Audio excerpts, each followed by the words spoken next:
হাসিনার পলায়নের 1 বছর হবে কিছুদিন পরেই, আর মাত্র 2 সপ্তাহ পরেই আসবে আবু সাইদের শহীদি মৃত্যুর 1 বছর। তারপর একে একে শুরু হবে শহীদের কাফেলা। ওয়াসিম, মুগ্ধ, ইয়ামিন, আনাস সহ হাজারো শহীদের কাফেলা। কয়েক মাস পরেই হবে নির্বাচন, নতুন সরকার ক্ষমতায় আসবে। কিন্তু প্রশ্ন হচ্ছে, আমরা কি হাসিনার ফ্যাসিবাদী শাসনের অবশেষ সরাইবার পারছি? এক ভয়ঙ্কর রক্তাক্ত মরণপণ লড়াইয়ের পর আমরা হাসিনাকে বিতাড়িত করতে পারছিলাম। আজ 1 বছর পরে আমরা হাসিনার শাসনের অবশেষ কি দূর করতে পারছি? এই বিরাট প্রশ্নের মুখে দাঁড়াইলে আমরা বিহ্বল হইয়া যাই। না, পারি নাই। কেন পারি নাই? আর কি করলে এখনো এটা পারা সম্ভব, সেটা নিয়ে আজকের আলাপ। আজকের আলাপের লক্ষ্য হাসিনা পলায়নের বর্ষপূর্তিতে ফ্যাসিবাদের শেষ চিহ্ন মুছে দেওয়া। আসেন আল্লাহর নামে শুরু করি। পুরা বিষয়টা বোঝার জন্য, পুরা পরিকল্পনা, পুরা স্ট্র্যাটেজি বোঝার জন্য, কেন এই স্ট্র্যাটেজি নিয়ে আসছি, সেই জন্য আমাদের একটু পিছনে ফিরে যাইতে হবে। পুরা ব্যাপারটা না হলে আমরা বুঝতে পারবো না। আপনারা নিশ্চয়ই জানেন, আওয়ামী লীগের কর্মীদেরকে 1971 সালে মুজিব বাহিনীতে যুক্ত করে ইন্ডিয়াতে ট্রেনিং করানো হয়। ছাত্রলীগের নেতাকর্মীরাই মুজিব বাহিনীর প্রশিক্ষণের সুযোগ পাইত। নেতৃস্থানীয় ছাত্রলীগ নেতাকর্মীদের প্রশিক্ষণ দেওয়া হইতো দেরাদুনে, উত্তরপ্রদেশের। আর সাধারণ কর্মীদের প্রশিক্ষণ দেওয়া হয়েছিল আসামের হাফলং প্রশিক্ষণ কেন্দ্রে। এই 2 প্রশিক্ষণ কেন্দ্র সহ মুজিব বাহিনীর সামগ্রিক কার্যক্রম পরিচালিত হইত মেজর জেনারেল SS উবানের নেতৃত্বাধীন স্পেশাল ফ্রন্টিয়ার ফোর্স এবং রয়ের তত্ত্বাবধানে। এখানে শুধু অস্ত্র চালানোর প্রশিক্ষণই দেওয়া হতো না, রাজনীতি প্রশিক্ষণ দেওয়া হইতো। বাংলাদেশ রাষ্ট্র হিসাবে কেমন হবে সেইটার প্রশিক্ষণও দেওয়া হইতো। মুজিব বাহিনীর 4 কমান্ডার ছিল, এই যে দেখেন উবানের সাথে বসে আছে। তারা তাদের পিতৃপ্রদত্ত নামটাও বদলায় ফেলছিল।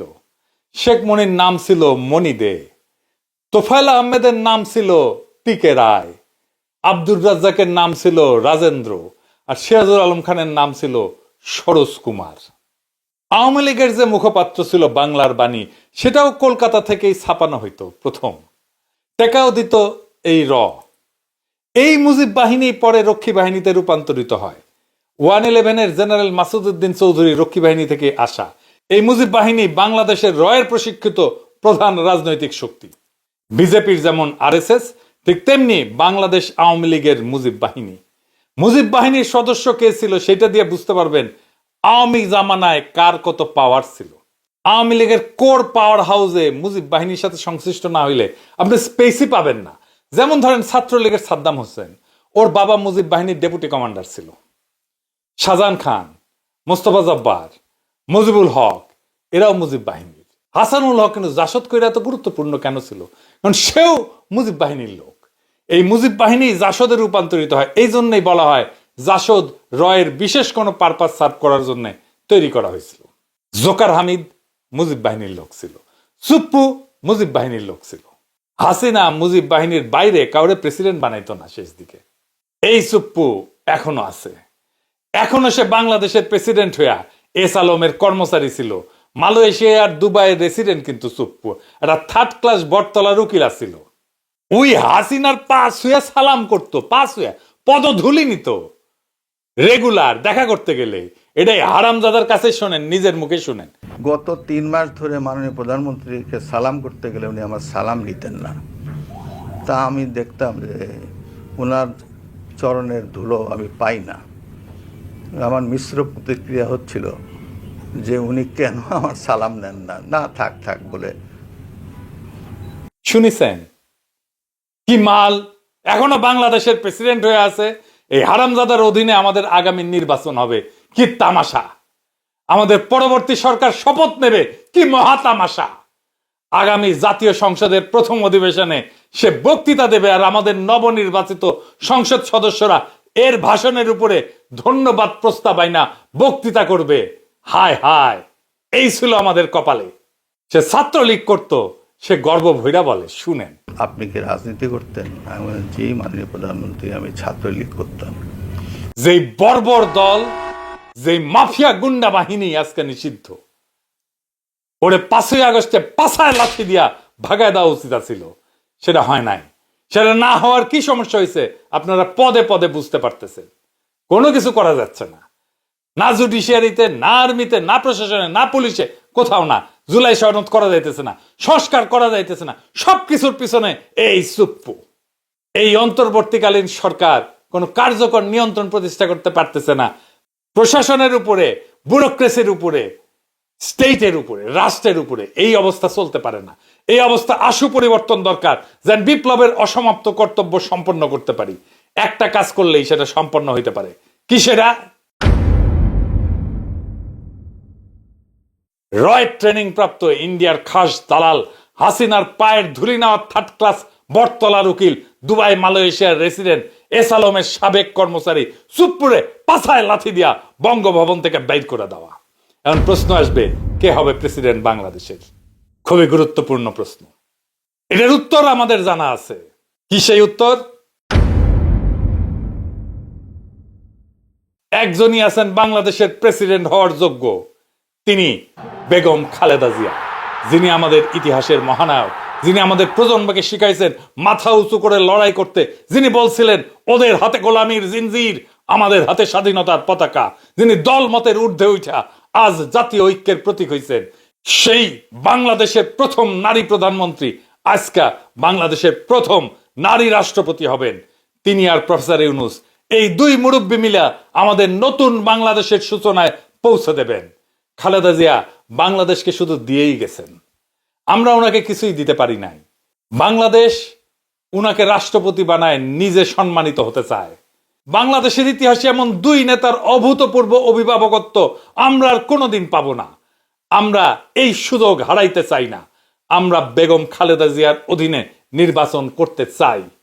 আমাদের সংসদ সদস্যরা বেগম খালেদা জিয়ার কাছে শপথ পড়ুক, এইটা আমরা চাই। আমরা সেটা দেখতে চাই। ওই শপথের মূল্য অনেক।